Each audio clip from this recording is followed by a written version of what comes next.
Playing Valorant is a lot like working at a pizza place. I've done it for a few years. So there's a couple different jobs. You have your cashiers who answer the phones, the cooks who make the food, and you have the delivery guy who delivers the food. Without one of these people, the restaurant will not run well and could collapse. Just like on a Valorant team, you have your duelists who make space, support players who follow up and make trades, and anchors who hold space for your team. But if you've ever worked in retail, you know that as one of the employees, it's up to you to cover if someone doesn't come in. Is your cook sick while you're answering phones? Put your apron on. Did your delivery guy's car blow a tire while you're cooking? You better start warming up your engines. Now in Valorant, is your duelist not entering? Get ready to make some space. Are your teammates too afraid of going in? Go trade your duelist yourself. Are all your teammates running out on a site like a bunch of headless chickens? You need to stay back and hold map control for your team. This is how you carry your games. And today, we're going to go over why some of you aren't so good at it. So let's get started. Now, in a perfect robotic world, every agent in Valorant should have their specific pathing and positions they play in certain situations. For example, let's say that your team is hitting A on Breeze. You need your duelists to follow the drone out, another player to trade out, and this could be like another initiator or a sentinel, and then you have your people who sit back and hold map control. This is typically your controller or sentinel, as they're the most important people to keep alive for your post plants. Just like at a restaurant, you have an order or a process that happens before a customer receives their food. Cashiers take the order, the cook makes it, and the delivery guy delivers it. But sometimes people suck at their jobs, and other people need to help them out. Again, let's say that your cook is sleeping on the job. You might have to step in as a delivery guy to cook for him. This is similar to how you would carry your ranked games. In this live coaching session that I did with a subscriber, notice how messed up their spacing was in this round.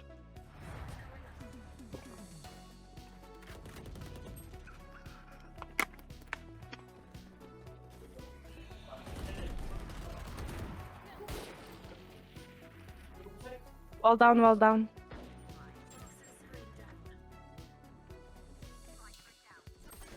Oh, that's a flank again. Oh, The second duelist isn't there to trade Yoru out right away. Notice how the people who would normally be the ones trading decided to scale up Cave for no reason. They are currently staring at a Viper wall. That's it. The only one that should be there is Chamber. Our Viper, though, needs to recognize that our cooks are sleeping. She needs to run through shop, get ready to trade out the Yoru, and take the site, even though she's the one who's supposed to stay in A main. Now, against a better Reyna, she would dismiss and get out, creating a 4v5. And because the trades were so late, our Viper was forced to put her wall down because she's out of fuel. Now, had our Viper scaled up with the Yoru and traded him out, she would have been able to take the site, plant the spike, and carry this round for her team. But don't get me wrong, she played how a Viper should play, in the back. It's important the Viper stays alive so that when the spike goes down, her team has time to reposition, dodge utility, and survive with her wall once it recharges. She could also launch snake bites all the way back from cave, either to stall the retake or stop a defuse. In a perfect world, our Viper is doing the right thing. And also, ideally, Fade wouldn't be lurking mid, that'd be Chamber. So first, you'd swap those two, then you would have Fade Prowler out for her duelists, Yoru and Neon would go in, trading each other out, and Viper would sit back and watch the wall in case someone were to swing out. But unfortunately, this isn't a perfect world, and this isn't how you carry your games. Yoru needs a trader? Get up there and trade him out. Do you need someone to lurk mid? Go do it yourself. This is the real way how you're gonna rank up. By the way, I'm only showing you snippets of the full-blown coaching session I did with the subscriber. We have full-blown VOD reviews that are available for you guys to watch on our website, covering more advanced topics like these, fundamentals for beginners, and everything in between. We make sure you're always prepared for whatever Riot throws at us next. Or if you more higher ranked players want a personal VOD review or a one-on-one coaching session, we can do that too. So don't fall behind in the meta. Be sure to check us out at SkillCapped. We'll be waiting.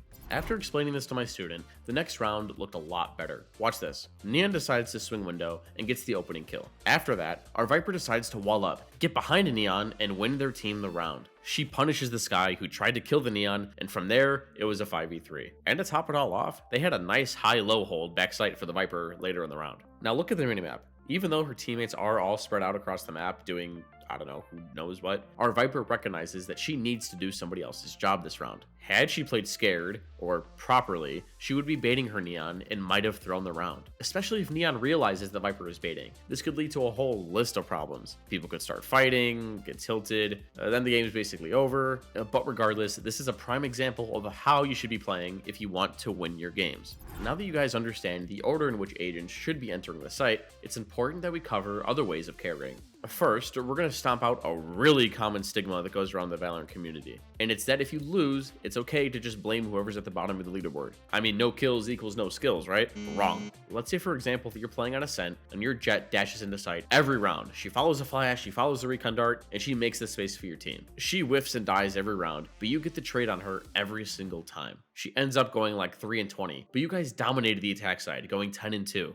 Does she suck? Of course not. King does a really good job explaining this topic more in this video here, and I highly suggest you check it out. But basically what he says is that after every time you die, you should try and ask yourself, did I squeeze as much value out of my life as possible? So you know that Jett I just mentioned? She got a ton of value every time she died. She was actually a vital part of her team's success despite bottom fragging. In this round, I want you to ask yourself, how much value did our Viper get with her life? The answer? Not a whole lot. Again, this is a bit nitpicky, but the spacing between her and Yoru is bad. After placing the toxic screen, she needs to knife out and catch up to him and get ready for the trade. There's no need to have her gun out, but that's not the big issue here. 2 of her teammates died before she even had the chance to get onto site. Now, you know that if your team is down numbers, it's important that you try and look for kills to try and even out the score. If our Viper just gets the spike down, her team won't win the round. She needs to look for frags, which raises the question, how could she? Well, she could have tapped the spike, dropped her wall, and tried to catch someone out in the open who was trying to spam. This would have worked well, especially with Yoru's positioning. This would have made a great pinch and could have turned the round into a 3v3. Also, notice how much time is left when Viper goes to plant. You have a minute 22 to get the spike down. She doesn't need to plant right now. The only thing that's going to happen if she does plant is that she's going to get spammed and die. Viper traded her life this round for her to try and get the spike planted. So when she asks herself the question, did I squeeze as much value out of my life as possible? The answer is no. But that's okay, because when you VOD review like this on your own, this creates learning experiences so you don't make this same mistake again. Then next time you're in this situation, you have a better chance at carrying this round for your team. Now we're going to go back to that one round where no one traded out Yoru. I'm going to play the second half of that round now, and I want you guys to tell me what's wrong with this picture. If you said Viper is baiting her chamber, you'd be correct. Since they were stuck in A main, waiting for Viper's fuel to recharge, one thing that they need to be aware of is that somebody could flank. Someone needs to watch it. And 2, since Jett crept up on them, they need to deal with her together. The worst thing that Viper could do is leave her chamber hanging like she did. Jett wants to take these 1v1s. Her team is down. It's up to you to fight with your chamber. Sometimes you just have to put your big boy or big girl pants on and take these fights. Throughout this VOD, you can tell that our Viper needs more confidence or game sense of when she needs to fight. Now let's just say that Chamber did lose that fight to Jett. It's not an even 2v2. If Viper's in her ultimate, and she can't leave it because she doesn't know where anyone is anymore. Yeah, she's in her Viper's pit, but you're exposed to a lot of angles. The enemies could come from anywhere. And not only that, but her Fade is also fighting Chamber on her own. All in all, you should just try your best to always be fighting with your teammates. Even if it isn't the right play, you should always try and do the wrong play together, then the right play separately. So yes, even committing to your teammates' brain dead plays is another way you could carry. So hopefully you guys now understand how the roles work in Valorant and how you should be filling them, no matter who you're playing. Doing this requires a good amount of game sense, but once you get it down, I promise you'll fly through the ranks and pass up those people who aren't doing their jobs. Anyways, if you guys enjoyed the video, be sure to drop a like and subscribe to the channel down below. It really does help us out. But before you go, keep in mind that this is all just one of many in-depth guides that we have on our website. Also, if you want a chance at having your VOD reviewed, be sure to subscribe on our website at SkillCapped.com. We also have tons of Radiant Smurf commentaries. We have Radiant players walking through exactly how to have the most impact possible in a bunch of different situations. It's also backed by a rank improvement guarantee, and the reason to do that is because you're just that confident that our service works. And if it doesn't work, then you shouldn't pay. So what are you waiting for? You got nothing to lose. Head on over to SkillCapped.com and get started your way to that rank that you deserve. And yeah, that's it. Thanks for listening, guys. I'm Teets, and we here at SkillCapped want to thank you all for watching, and we'll catch you guys in the next one. Take care.